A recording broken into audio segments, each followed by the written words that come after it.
All right, welcome to The Explainer. Now, we're going to start with something that sounds, honestly, pretty boring. A city is tweaking the survey it sends to its neighborhood watch groups. Who cares, right?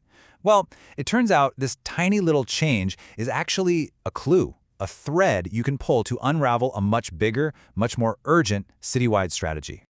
So, how on earth can a simple satisfaction survey become a city's first line of defense? I mean, it sounds a little dramatic, doesn't it? But stick with me. Let's dive in and see how this one little piece of paperwork can actually tell us everything about a city's plan to face down some of its biggest threats. Okay, so it all kicks off with this idea of measurement. The city basically had a moment where they realized they needed a much better way to figure out if the support they were giving to neighborhood watches was, well, if it was actually helping. And here it is. This is the actual change. You can see they went from this kind of vague, who-knows-what way of tracking things to something super specific, a client satisfaction survey. So the city is no longer just asking itself, hey, are we doing a good job? No way. Now they're going straight to the source, to the neighborhood watches, and asking them, are you actually happy with the support you're getting from us? It's a total shift in thinking. And look, this isn't just some one-and-done survey. They've set some pretty ambitious goals here. They're aiming to boost satisfaction from 75% all the way up to 85% in just 3 years. So you can tell this isn't just about ticking a box.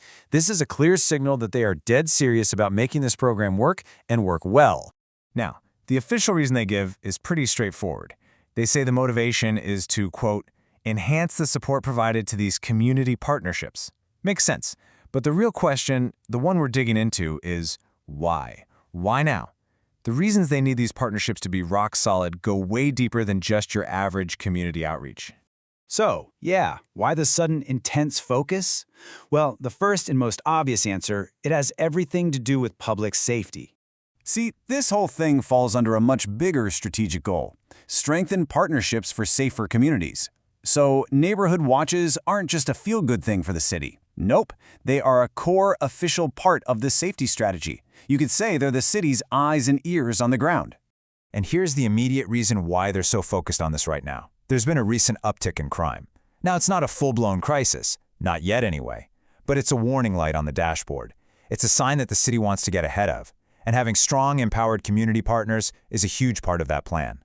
But is that really it?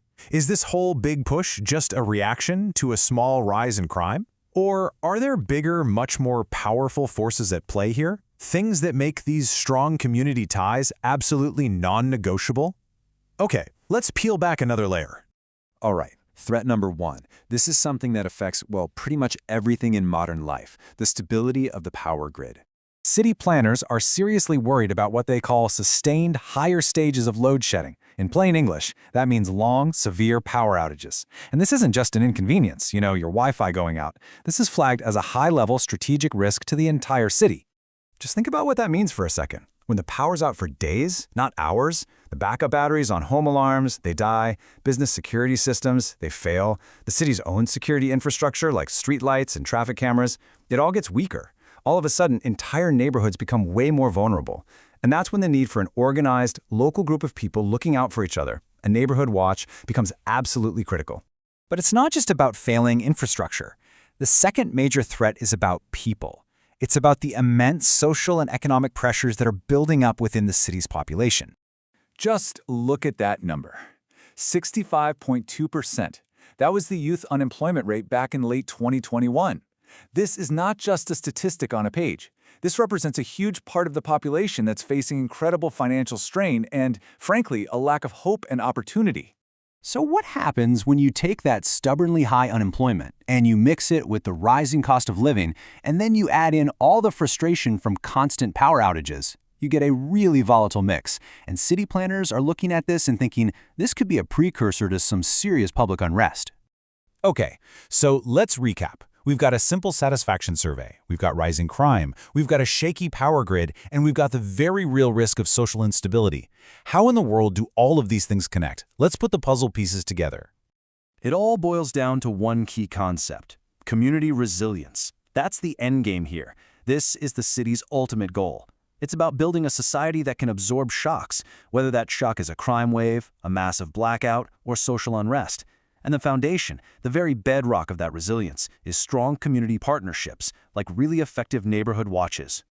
And that brings us right back to the beginning, to what we can call the strategic funnel. It all starts at the top with that simple satisfaction survey. The whole point of that survey is to make Neighborhood Watch support better. And why do they need better support? To help fight rising crime rates. And why is that so important? To build resilience against what could be a perfect storm of infrastructure failure and social unrest. See how it all connects? So, that little survey, it's so much more than just a feedback form, isn't it?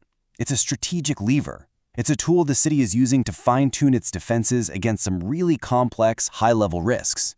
It's about making sure that when things get tough, and they might, communities are organized, they're supported, and they are ready. And all of this leaves us with one last big question to think about. We usually think of public utilities as things like water, power, sanitation. But in our increasingly complex world, maybe, just maybe, our most vital public utility is actually our community partnerships. Is the trust and cooperation between neighbors actually the most critical infrastructure we have?